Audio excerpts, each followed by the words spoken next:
Okay, today is the 13th session of the Emotional Harmony Seminar. Last week we spoke about the obstacles to love, to loving other persons.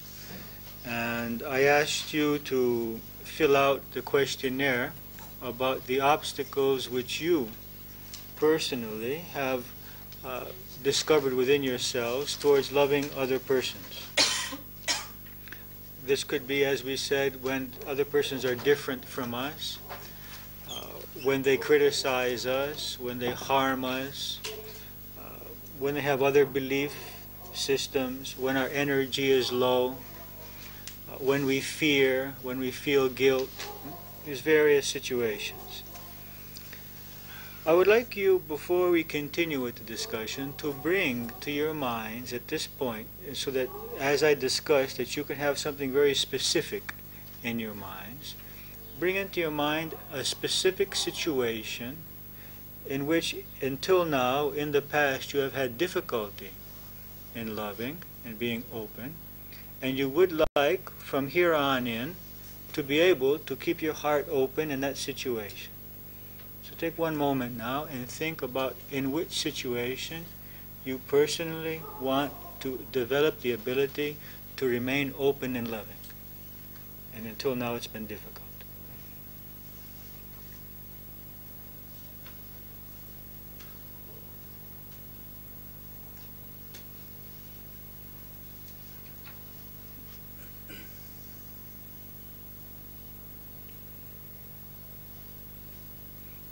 Do you all have a specific situation in mind? Well, think about it.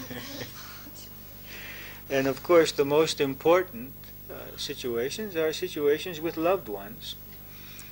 Spouses, children, parents, these are the most important. And then further out. Okay, so let's talk about how we can open ourselves to love more permanently, to have a more steady and permanent flow of love within ourselves. First of all, we must understand that we're not learning to love. That love is our basic nature. That our basic inner self is love and always loves. So the process of opening to love is more like the process of removing the obstacles in a river so that the water can flow. The water is there.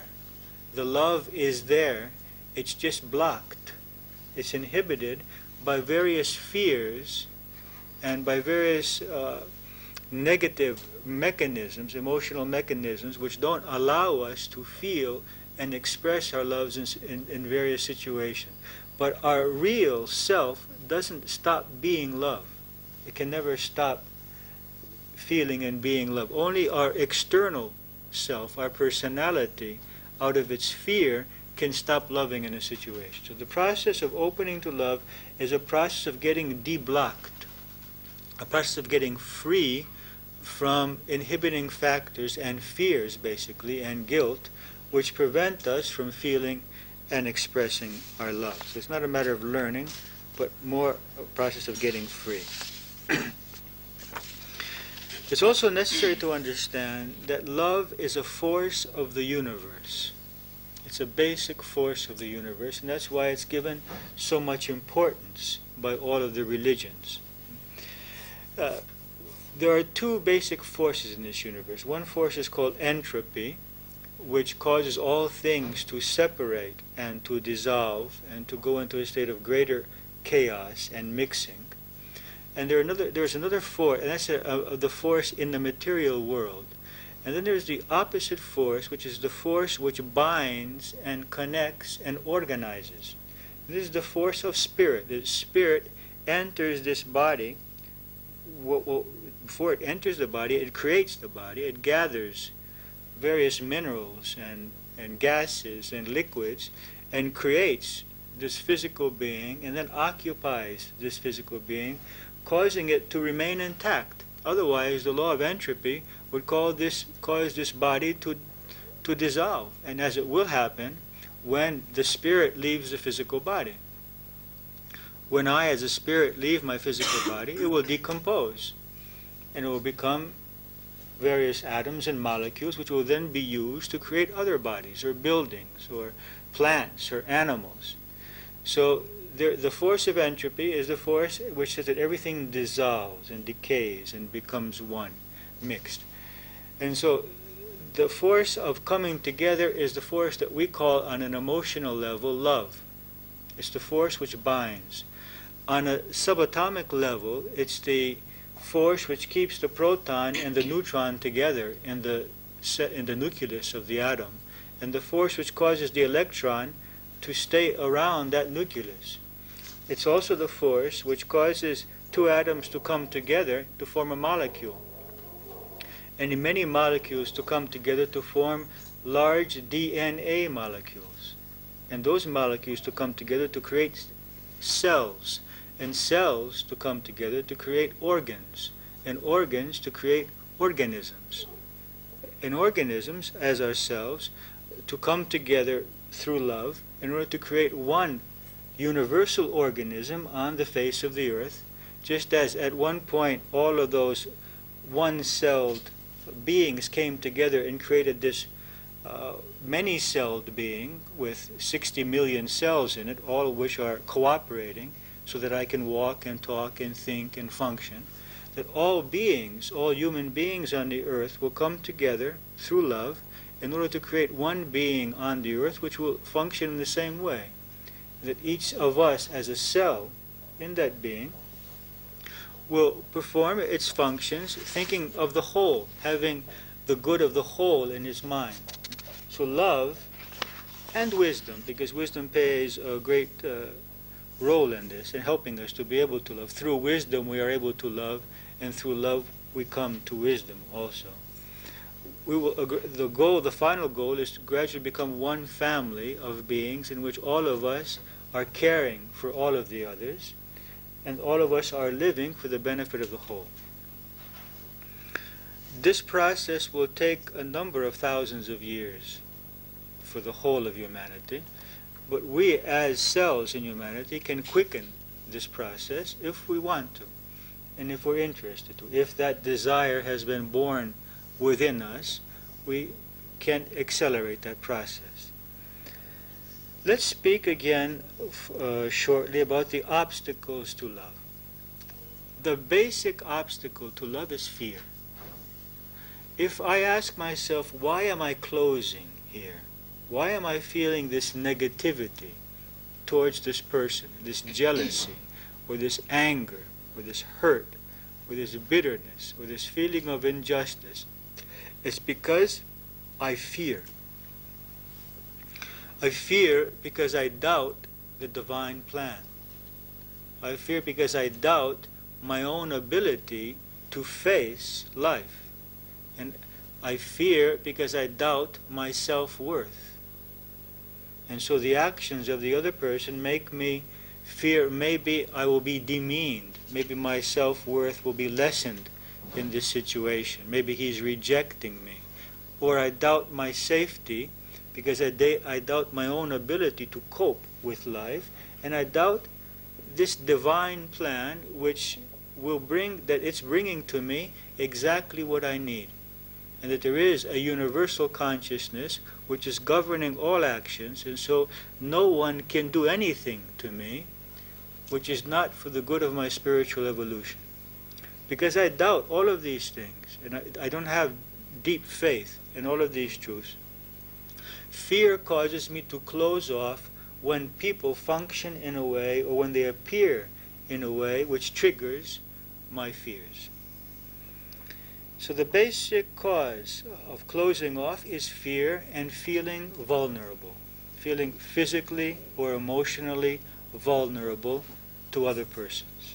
So we can see that love requires tremendous inner strength. I mean, there's a very wrong thought form which is going through society today, that love is weakness, or that love is for women, love is for children, love is for the weak persons on the earth. This is not true. You have to be incredibly strong inwardly emotionally, mentally, spiritually, in order to be able to love in a steady manner, in order for that love not to be diminished in some way. A second basic cause is that fear is one basic cause, and guilt is another basic cause. That is the doubt about our self-worth. That we're not sure if we're worthy of God's love, and we're not sure that we're worthy of other people's love. And we're afraid that if we're not worthy, we will be left alone, and if we are alone, again, we are in danger. And so this doubt about our self-worth is also a major obstacle. If we analyze ourselves, why am I feeling negative towards this person? In most cases, it's because I fear that I lose my self-worth through this interaction. Another obstacle is resentment or bitterness based on past experiences. That if I have had some negative experiences with a specific person, and I'm not able to forgive, then there's a sense of negativity, which we call resentment or bitterness towards this person, which does not allow me to see this person as he is today, as the divine being that he is in reality, and I see him only through my past experiences. So another obstacle is the thought forms from the past, which are held in the mind and don't allow us to see people as they are today. We see them through the experiences of the past, and we therefore distort what we are seeing. Now the problem here is that we tend to generalize. And so if we had a negative experience with our parents, we may generalize that to all people. If we had a negative experience with our father, we may generalize that to all men. Or with our mother, to all women. Or to all persons. Or to all persons of the same character type as my mother, or as my father, or as my brother or uncle who treated me in a bad way. So it's not just that I close off to that specific person, but I can close off to whole groups of people, and perhaps even to all people, based on those experiences which were hurtful to me. Another basic obstacle is attachment. The more attachments and desires and aversions which a person has, the more difficult it is for him to love in a steady and continuous way. Why? Because if I have a long list of things which have to be exactly that way in order for me to be happy, then it's very likely that someone at some point is going to do something or not do something which is going to trigger off one of these things on this large list. So it's a person who doesn't have a lot of attachments, who doesn't have a lot of needs, is much more easily able to love and to be open, because other people cannot do a lot of things which hurt him. The longer the list, the more vulnerable we are. So as we grow and grow out of these attachments, which are basically based on fears, wrong conceptions, or aversions for specific persons or things, the more steady that openness can be. Another basic obstacle is that which we mentioned last week, and that is poor health or a low energy level.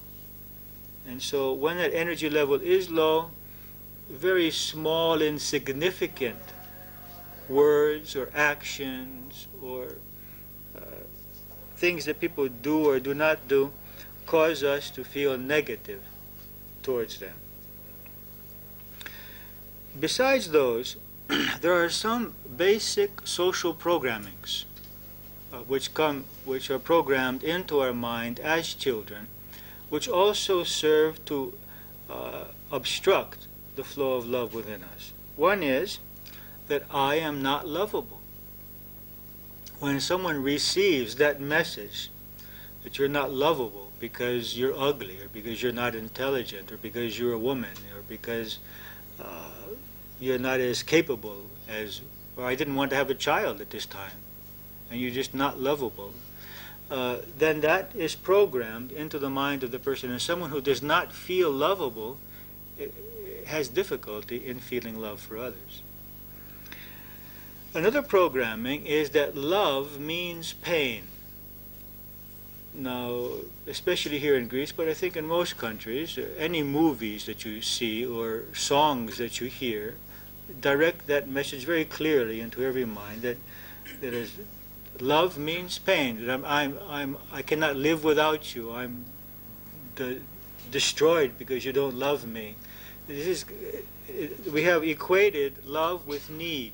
You must realize that it's our need, our attachment for someone, which makes us feel pain, and never our love for someone. Our love for someone just creates happiness. We just want this person to be happy. We discussed that last week. So love is pain. Another thought form which is circulating in society is that there is no love in this world. That people, in general, do not love. Everyone is interested only in himself. So you have to be careful. Don't open yourself up to people, because they will harm you, they will use you, and they will leave you.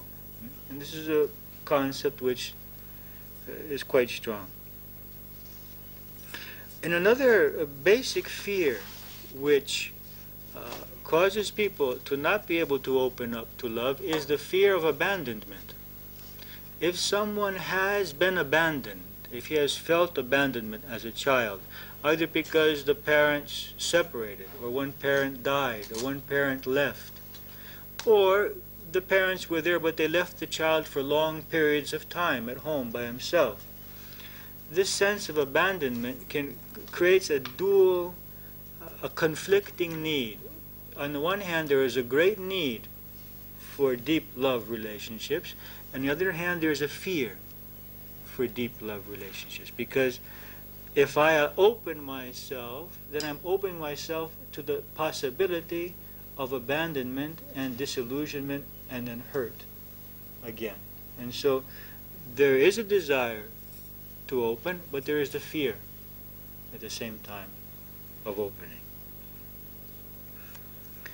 Now let's talk about some ways in which we can remove these obstacles and develop a more steady and lasting form of love within ourselves. Or rather than develop, to open, can remove those obstacles.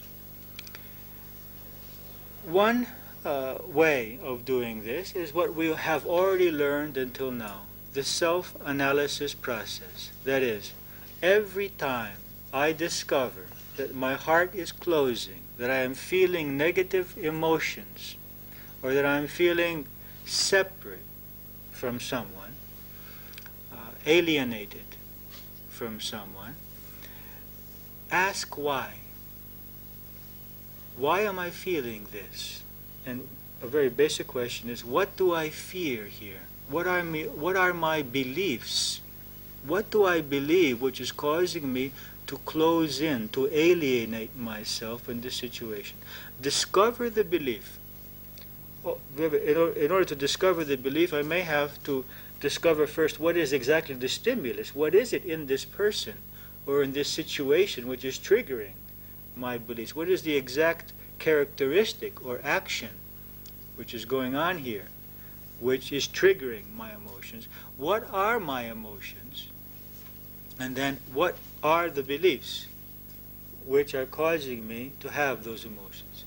And as we have learned until now, then to change the belief, to introduce into the mind a spiritual truth or a logical truth. It doesn't have to be spiritual, it can be logical.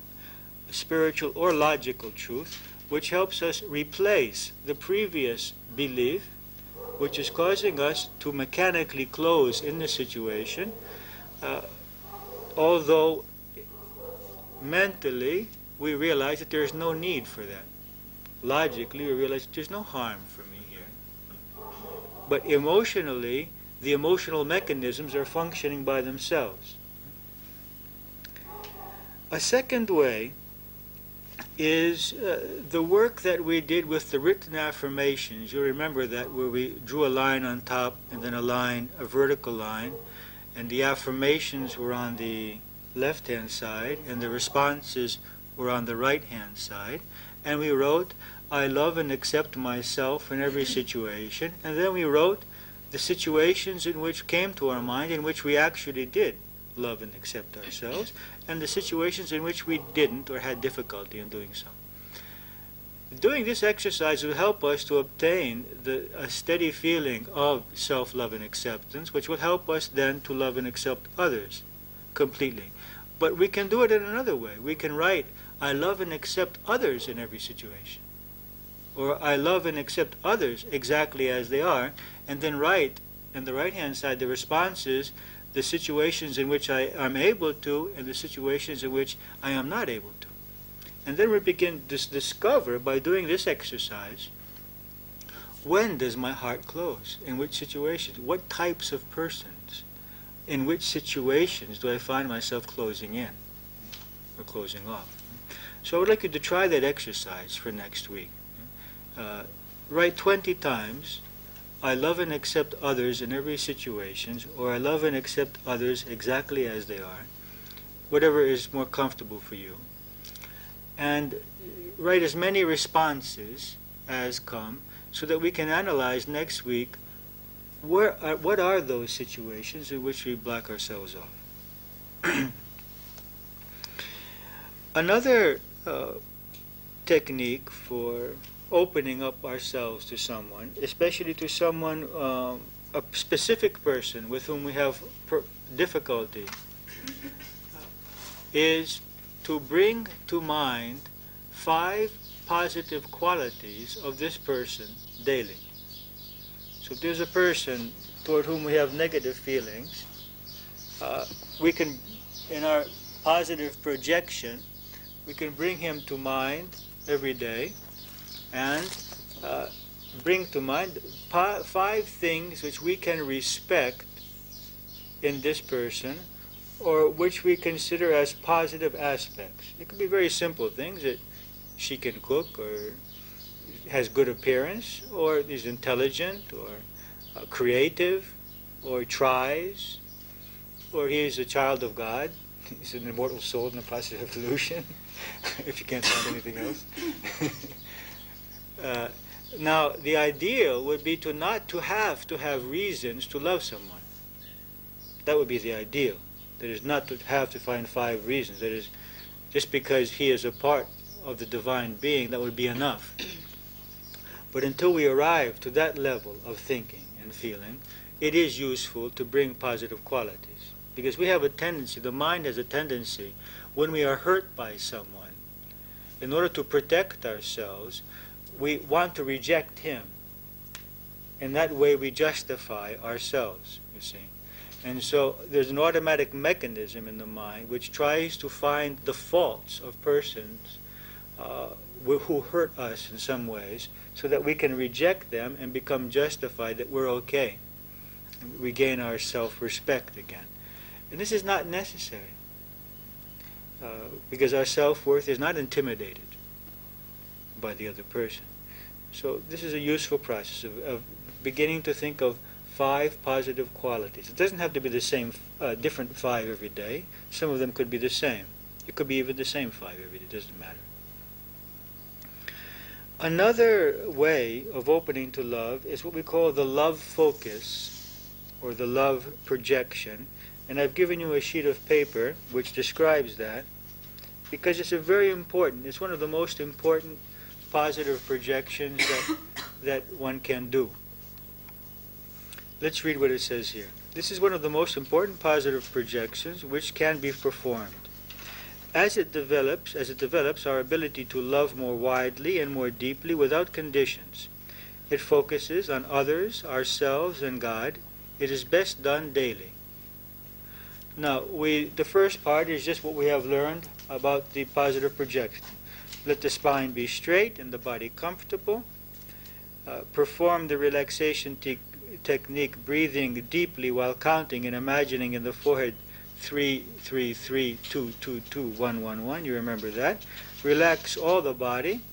Count backwards from 10 to 1, relaxing more deeply with each count. That's just standard procedure to get to the relaxation state. Now bring into your mental focus a person or being of any type, for example, even an animal or God himself, who is for you a frame of reference for the most intense opening of love which you have experienced until now in your life. What am I asking here? I'm asking you to remember a moment from your life in which you experienced deep love for somebody. And that, I would like that to be the most intense experience you have had until now. It could be for a person, it could be for an animal, it could be for God, it could be, it doesn't matter what it was, but that moment of opening in which we felt very intense feelings of affection, of gratitude, of joy, of love, of unity with that person. So each of you will have to find what is that experience in your life. When did you experience that? With whom? As you bring this being into your mind, remember the moment in which you have felt the greatest opening of love. Remember the love, affection, the caring, the joy, the gratitude, and total acceptance which you felt in this being's presence. 6. Now we hold that for a period of time, and we allow the feelings of love to be generated in the heart center as we are focusing on this person. Now what do? Now we allow the image of this being to fade, to disappear from our mind, while keeping the opening. And those feelings, we bring to mind a person who is now in our lives, and allow ourselves to feel the same feelings of love towards this person. Allow yourself to love him with the same intensity and wholeness. So let's say, for example, I bring to mind Jesus Christ. And I feel this opening, which I have felt at some point in my life with this being. As I've got that opening now, established that opening, I allow the image of Christ to disappear, and I bring my wife, or I bring my friend, or I bring some student, any person. And then I try to maintain the same feeling of opening and the same level of love for this person. And then allow that image to fade, and I bring another person. And we start to try to feel the same opening towards a number of persons who are in our lives. Then, 7, we said 7, 8. Now bring your own body and personality into your mental focus and allow yourself to feel the same love and acceptance for yourself. Feel gratitude towards your body for all the services which it performs for you, and acceptance towards your personality for all its efforts in life. So we have started with one person or being toward whom we have felt this opening of love. We begin to direct that same feeling and energy towards a number of persons, and then towards our own selves. Then 9, now bring to mind a person who has harmed you in some way, or towards which you have difficulty in being open and loving. Allow yourself to feel the same opening towards him. So now we bring to mind people who are difficult for us to love. And 10, when we finish with that, now bring God into your mind, however you imagine God to be, as a form or as light, as some universal being, energy, or consciousness. Allow yourself to feel an opening of love towards this universal being, with or without form. You might also feel gratitude or other feelings. 11. Now open your heart and mind so as to receive an inflow of grace, love, and light from the divine being, or this divine being, allowing this energy to fill all of your being. Remain in this light connection as long as you enjoy it. So this is a very important mental exercise which can be done daily which will begin to open the heart center. And this opening of the heart center, which will allow us in the remaining hours of the day to be able to function with much more love towards the other persons around us. And it's a very good way of healing relationships with persons with whom we are feeling presently in some kind of alienation or rejection or anger or hurt. It's a very healing process both for us and for them. We will do it at the end of the class, and then you will understand it more clearly. There's also another way to open our hearts, and that is to write love letters. No one writes love letters anymore. It's a phenomenon of the past. In Harmonic Izui, though, now we write love letters. It's a part of the class. And I would like you to write a love letter to someone this week. Everyone should bring a love letter with him next week. Now, usually we write 3 love letters. One we write to someone who is in our lives today, and we write to what is contained in that love letter. That we love the person. It's difficult for some people to say those words. We're quite blocked towards that feeling, and many people can go through years without even saying those words. For me, it was very difficult. It's easier now than it was years ago. I considered it very that it was an expression of weakness to say those words. One is to someone else. Another love letter that we write is to ourselves.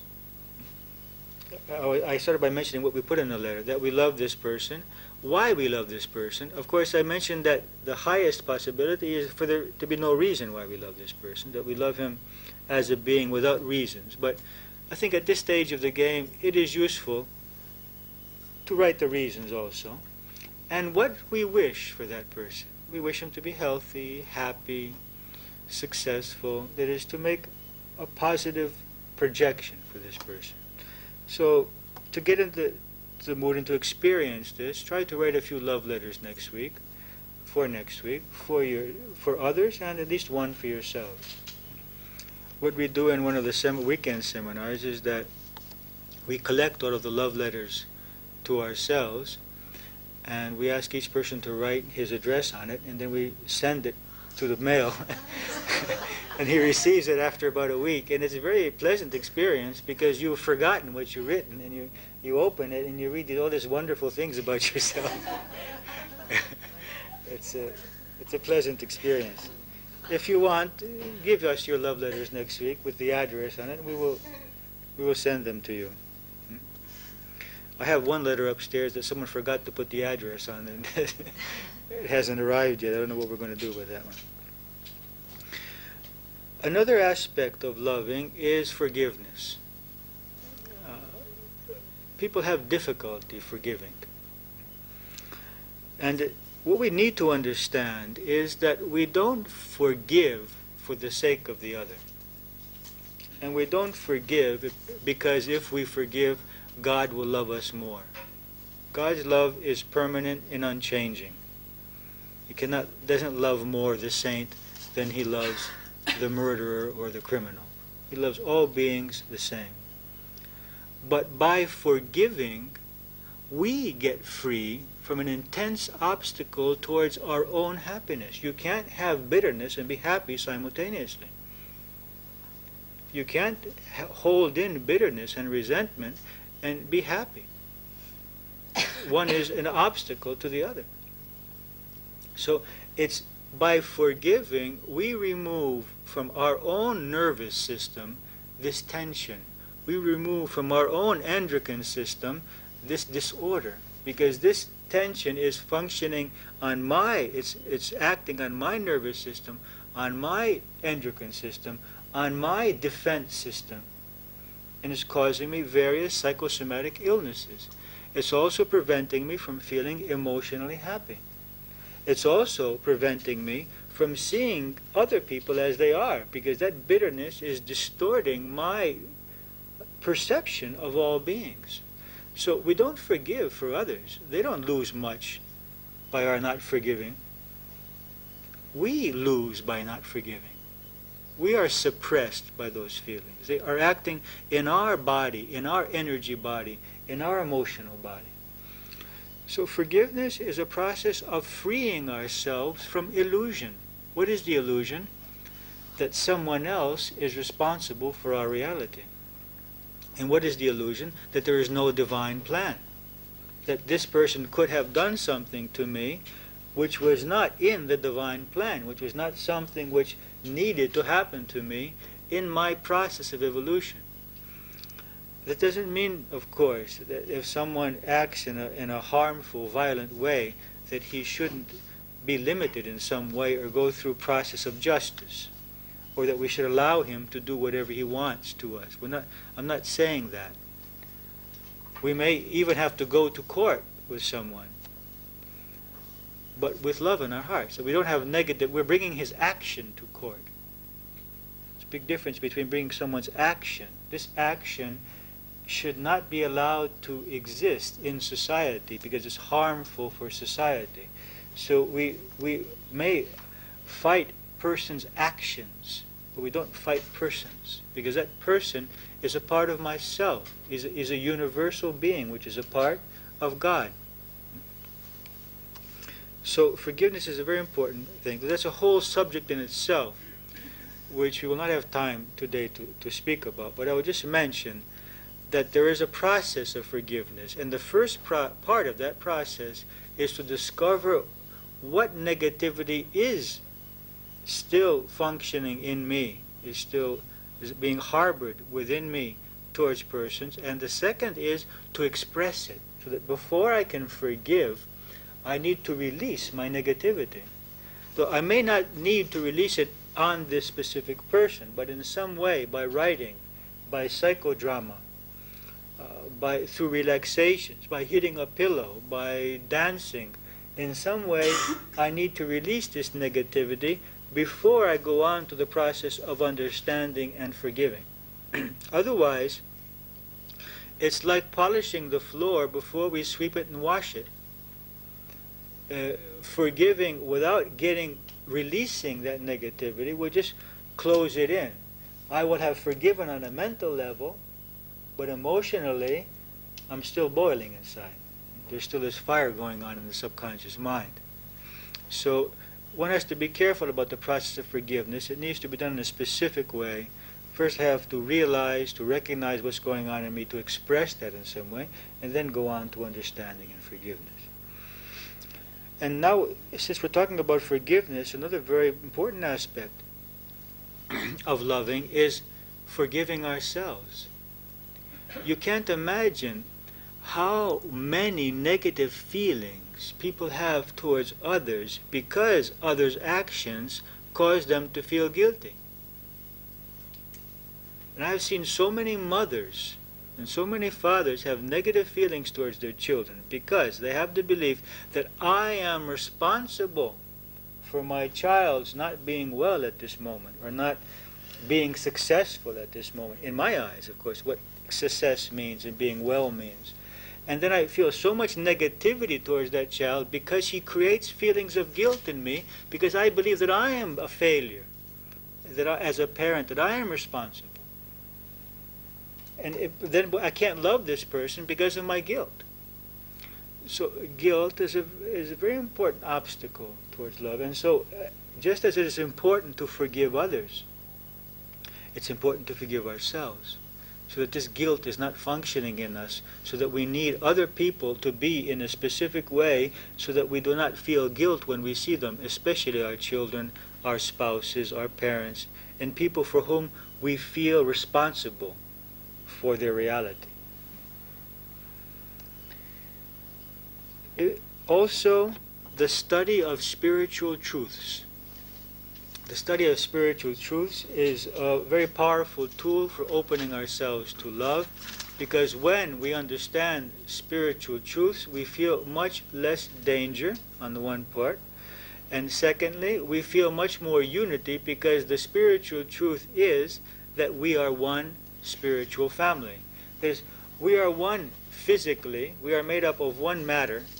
We are one energy, as an energy, because there's only one energy in the universe. We are one spiritually. The only level at which we're not one is mentally. It's all a mental illusion. Physically, there's one matter from which we are all created. It just as all the waves of the sea are created from one water. We are just waves of matter, which come up and then go down and dissolve back into the earth again. And then another wave comes up out of the earth, a wave of matter, and that wave dissolves again. The only difference is that we as waves may last about 80 years, and the waves of water may last a few minutes. There's no other difference. So we're made of one matter, we're made of one energy, we're made of one spiritual consciousness. The only thing that separates us is our mind, the illusion of separateness in our mind. And these spiritual truths enable us to keep our heart open in situations where the personality would be closing off.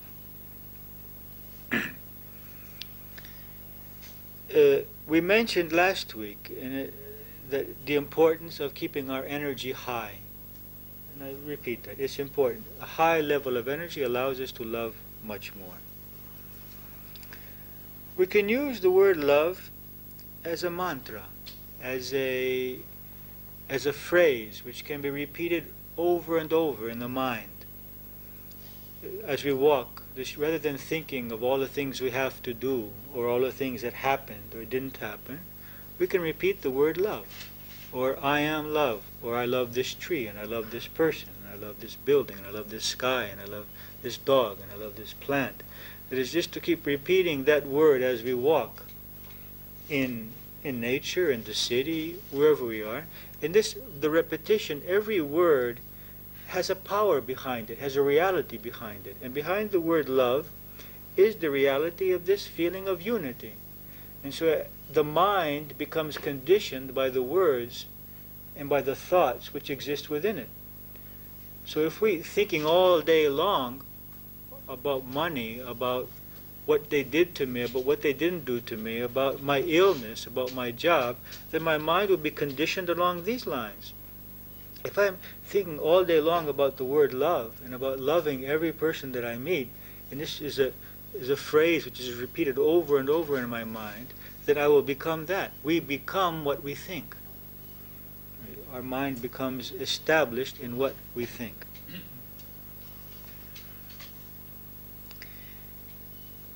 A very important aspect of keeping our hearts open is taking responsibility for our reality and not believing that other persons are responsible for what we feel. This is a very important key. The moment someone bases his life on this belief, everything changes in his life. It's 50% of the spiritual growth process. Because until that point, this person cannot look inward. Why? Because the problem is outside of himself. Other people are to blame. Everyone is wrong but him. Everyone is at fault for his reality but he himself. And so no spiritual work can be done. No one can go on in the spiritual path. The moment I take responsibility and say, I am the creator of my reality, I am attracting to myself situations which are reflecting that which is within me. I am the creator of my emotions based on the way that I see and distort and interpret things which happen around me. Then that's the first and the most basic step on the spiritual process. Then I can begin to look at what is going on inside of myself which is creating my reality, rather than looking outside to see how I'm going to change the external situations. But there's the other side of the coin here, which is also very important, and I mentioned it a little earlier, but in a different way. Let others be responsible for their reality. I don't mean don't help others. Help others as much as we can, and our purpose in life is to help others. But there's a great danger when we take responsibility for their reality. As I mentioned earlier with the mother who has anger and hate for her child because the child causes her to feel guilt. When we take responsibility for the reality of other persons, many negative feelings are created within us. So let them have responsibility for their reality. Take responsibility for ours. That doesn't mean that we can't ask help from others, and it doesn't mean that we can't give help to others. Both are very natural, both asking and giving, but not taking responsibility or giving responsibility to someone else. There's a big difference. I would like to mention two more things before we finish today, and that is that a very important process in learning to love is being with people. It's easy to go off to a cave and love everybody because they can't do anything which will harm us or disturb us. The difficulty is loving. I've seen many people that say, I love everybody except my family because they don't have any real contact with anybody else. I mean, their contact is superficial. They have no needs from those persons.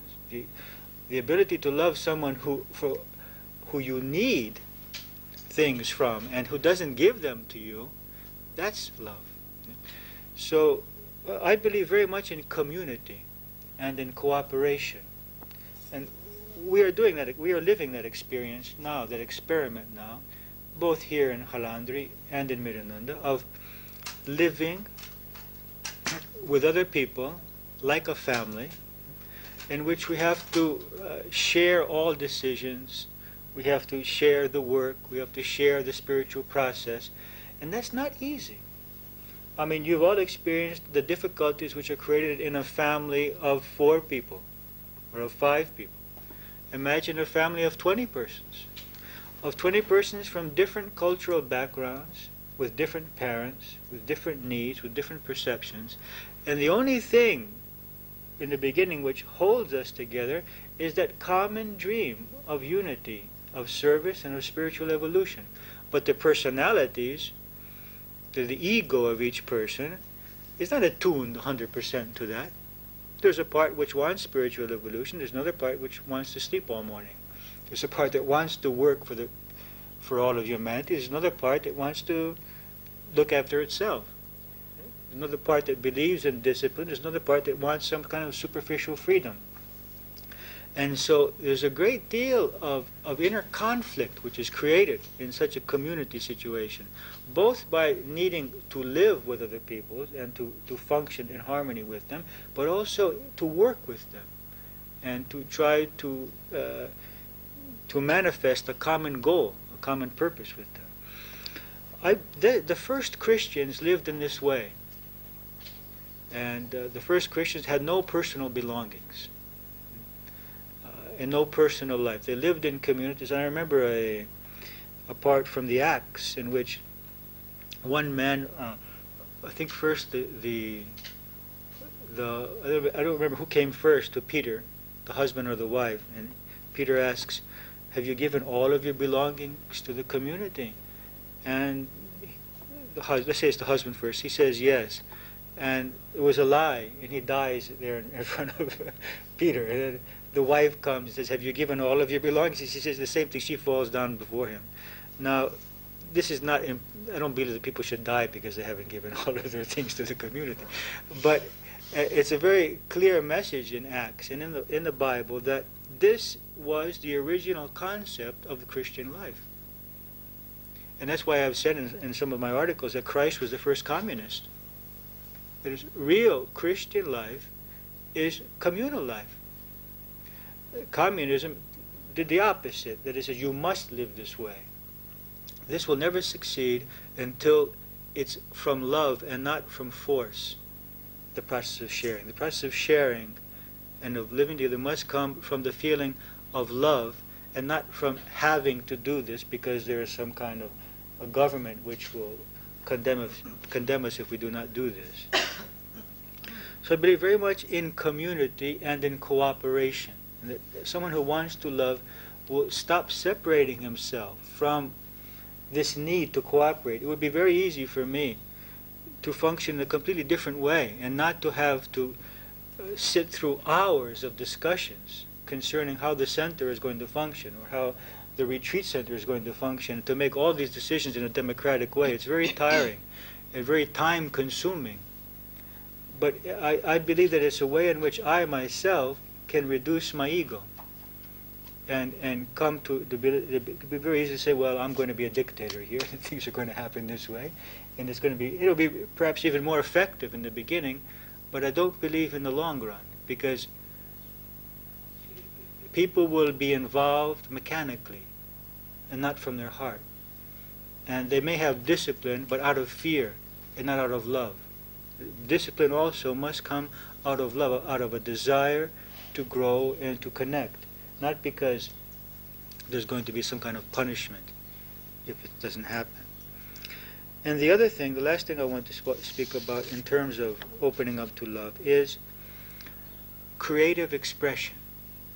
All forms of creative expression, whether it be writing or drawing or dancing or singing or playing an instrument, all forms of expression have a way of opening us to that feeling of love. They're very much connected, loving and creating. In fact, we create children through our love, through the act of love. And it's not by chance that this is considered the higher the higher center of creativity, the two centers of creativity. The second center, the sex center through which we create children, and the higher center through which we create all forms of music, writing, theater, whatever that may be. So creative expression is an important aspect of our lives in order to be in touch with that inner being which feels that love. And we've all experienced that, especially in Miranunda when we dance all together. Immediately you see people smiling, feeling more open, and afterwards a much more intense feeling of unity. And by the way, tomorrow evening, if any of you want to come, we'll be dancing from about 6 until about 9 in the evening. Miranunda. Yeah. It's a very beautiful experience if you haven't come. So, for this week, I would like you to choose from those various methods which we mentioned: the love focus, the writing of love letters, the writing of the love affirmation towards other persons. Try to experience some of those, so that next week we can all talk about what we experienced, and each one can decide how he is going to proceed in this process of opening himself up.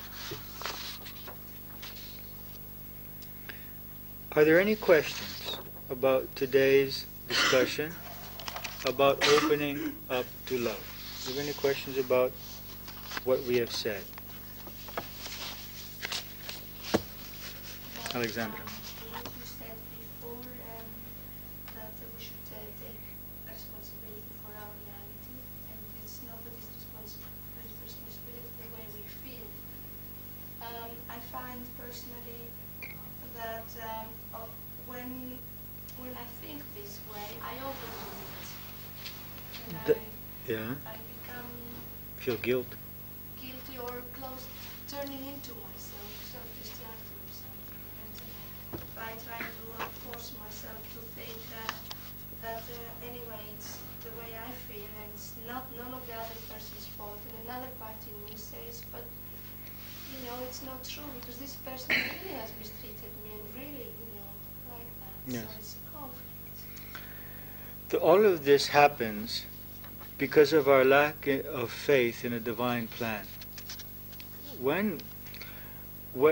Because we believe that someone must be to blame. You see, we believe that something has happened which is wrong. So when we absolve the other person from responsibility, the very natural thing to do is to take responsibility ourselves and say, then I must be to blame. And then we feel guilt and we have self-destructive habits. When we understand that no one is to blame, that this is a theater for the process of evolution.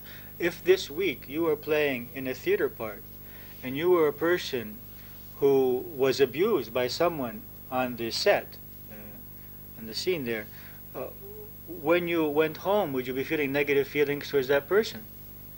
No, because you understand that it's a theater, it's a temporary process for growth.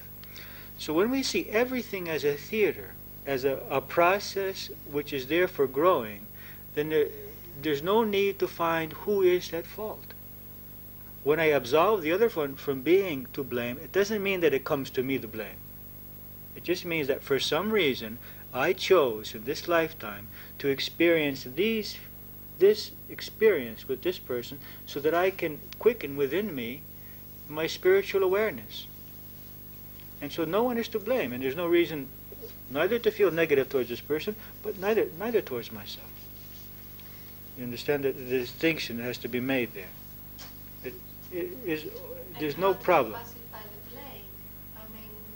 Why do you want to blame? That comes to me when I have something that's not pleasant, some kind of interaction that creates whose fault it is. Yeah. Blame. What do I do with this blame? If I don't give it to them, then I have it against myself. That's what I'm saying. You have to get free from the belief that someone is to blame. Believing in a divine plan. Believing that. Just by believing. Yeah, because believing is what causes you to believe there's a blame.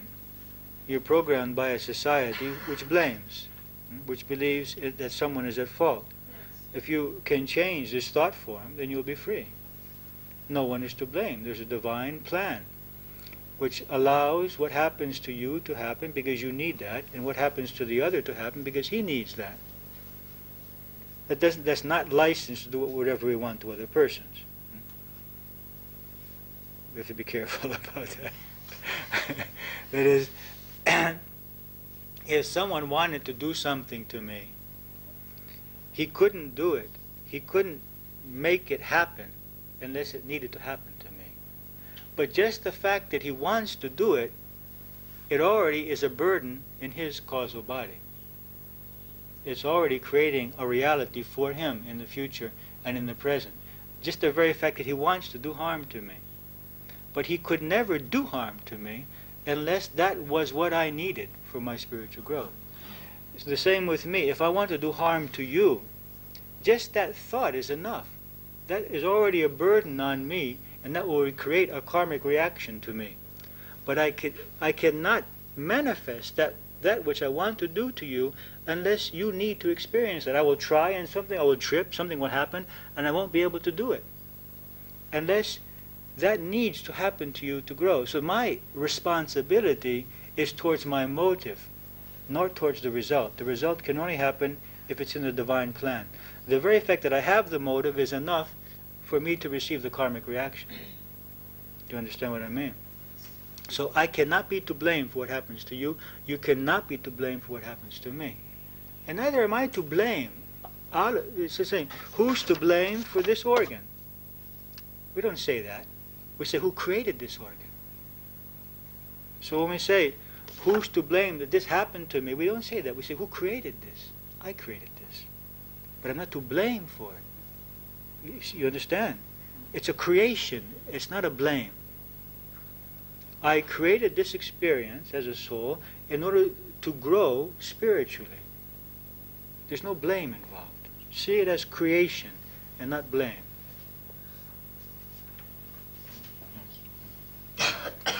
Yeah. You say let others take responsibility for their reality. So if someone asks for your help, are you to say, I'm sorry, you have to take responsibility for your own reality? No, we said that. We said that we will help others as much as possible. There's a difference for my helping you and taking responsibility for your reality. Helping you is giving you whatever I can give you and aiding you in any way that I can.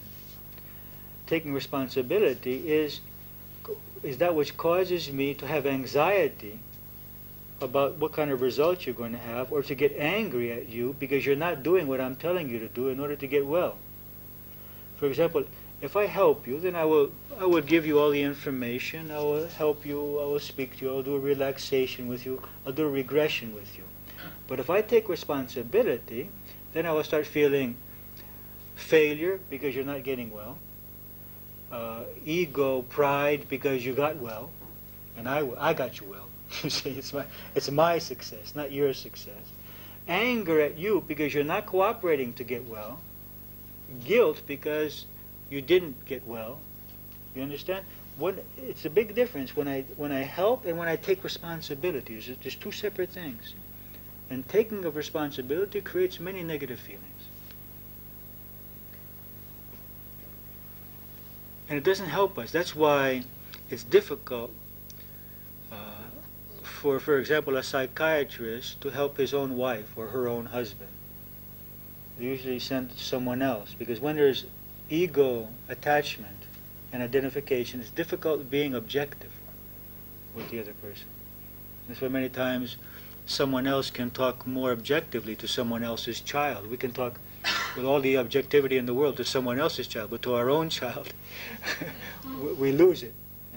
It's because we feel responsible for its reality. Any other questions?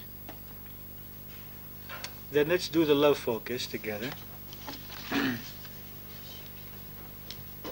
We'll focus it on the candle.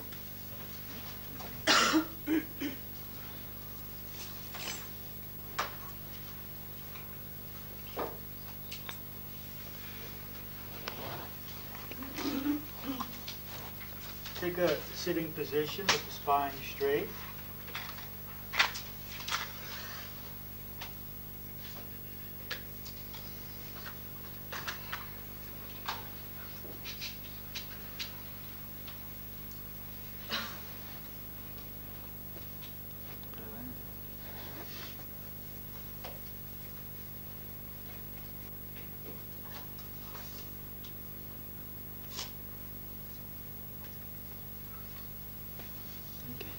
Sit with your spine straight, the body relaxed.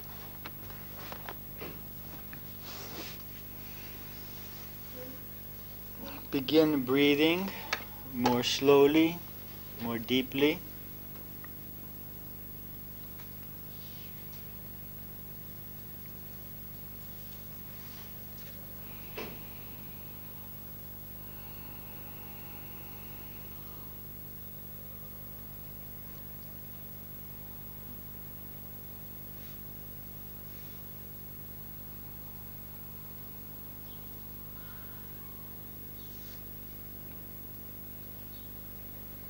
Now, inhale deeply, hold your breath, focus on your forehead, and as you exhale, imagine the number 3 times.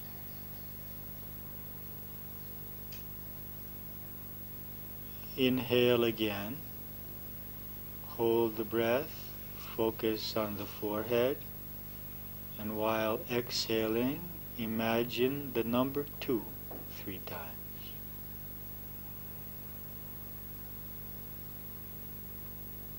Inhale again, retain the breath, focus on the forehead, and exhale slowly, imagining the number 1 3 times.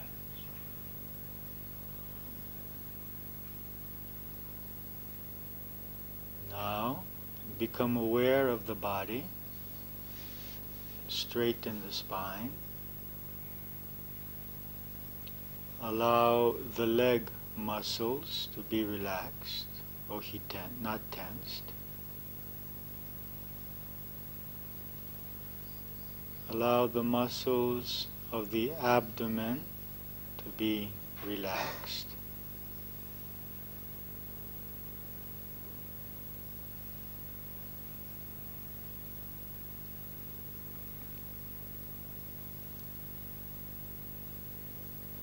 Become aware of the shoulders and allow the shoulders to fall back and relaxed.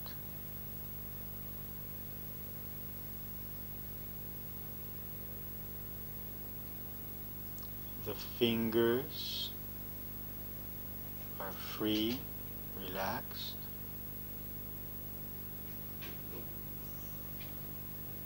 The muscles of the face cheeks,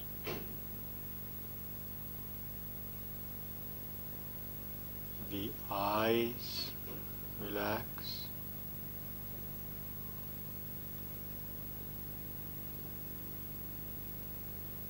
and the forehead. Allow the forehead to relax.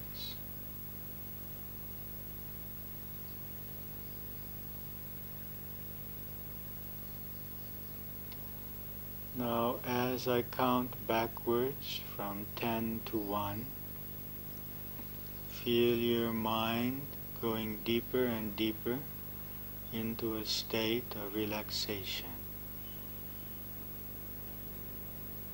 10, let go and flow inwardly. 9, 8, 7,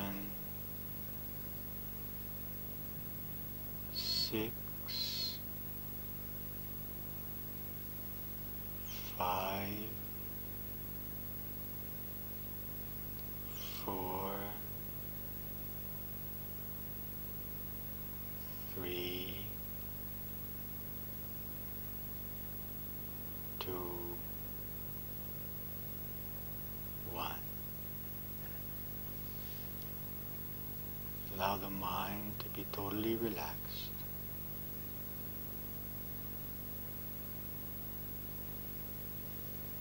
Now bring to your mind a being who is the frame of reference for the greatest opening of love that you have experienced until now in your life.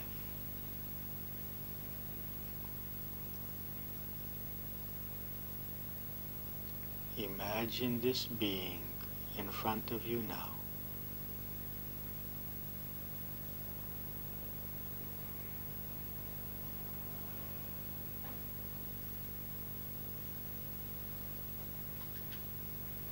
And feel that opening. Feel your heart opening. And all of those emotions, affection, love, happiness,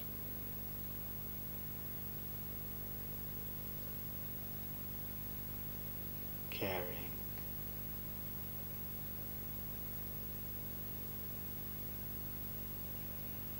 gratitude,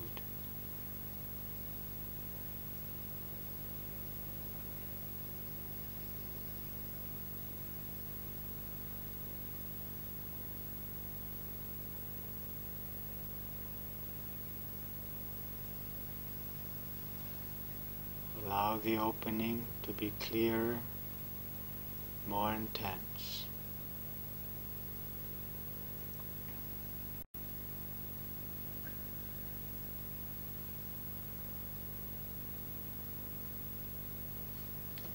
And allow the image of this being to fade, keeping that opening and bringing to mind someone who is in your life today, feeling the same opening, same quality of love for this person.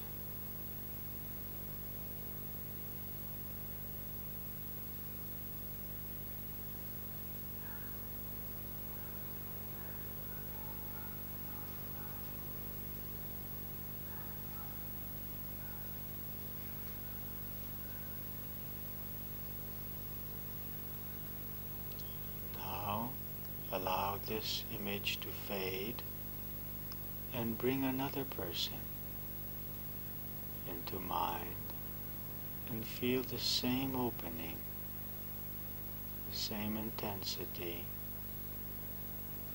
and quality towards him.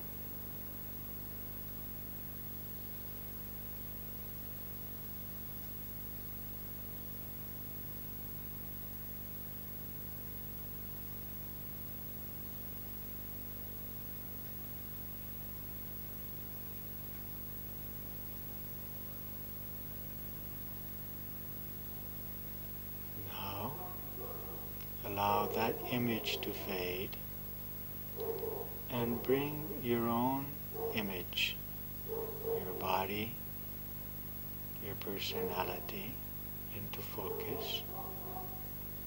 And feel the same respect, same esteem and love for your body and personality that you felt for the first being.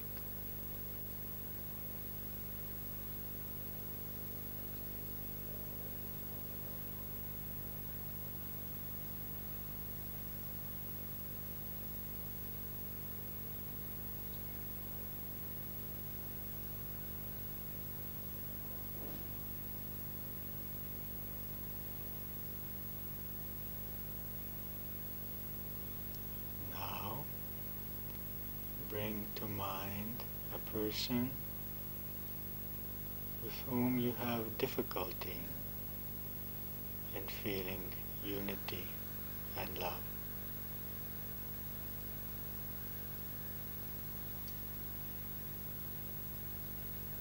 Feel your heart opening in the same way towards this person.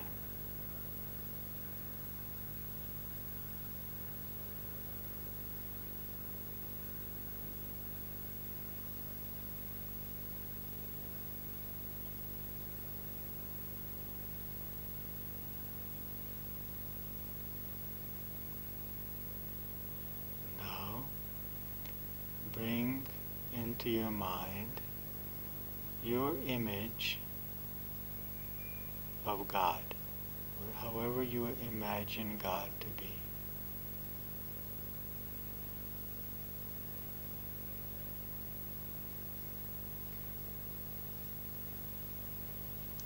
And feel that same opening of love and gratitude toward the Divine Being.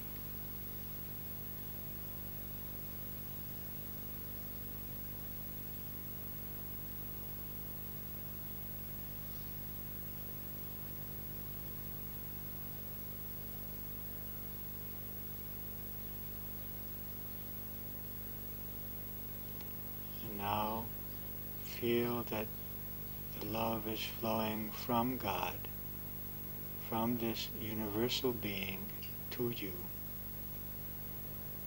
filling your heart and your mind with this light, with this energy, this grace.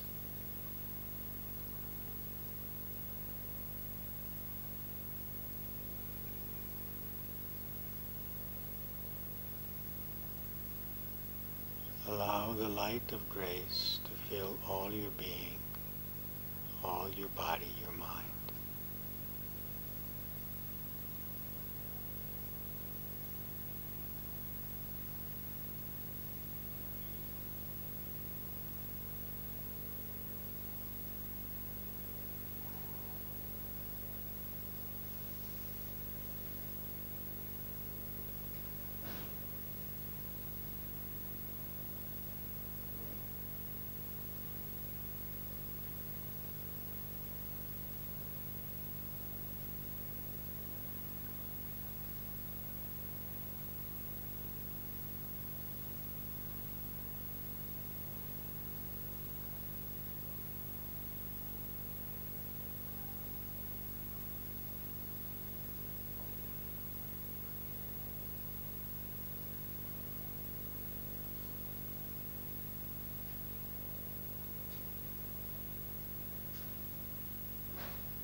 I will count from 1 to 5, and with each number we will return a little more to the waking state. And at 5 we will gradually open our eyes. 1, 2, 3,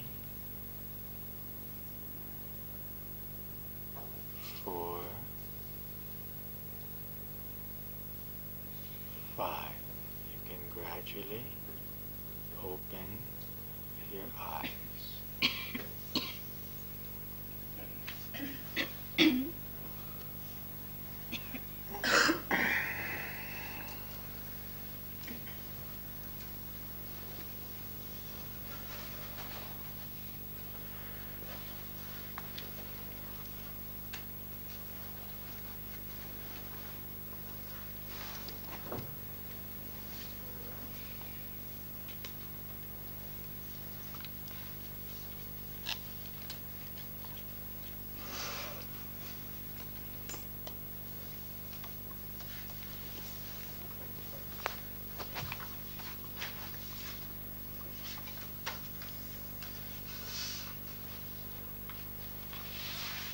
Are there any questions about the technique? Okay, then let us break up into our groups for discussion.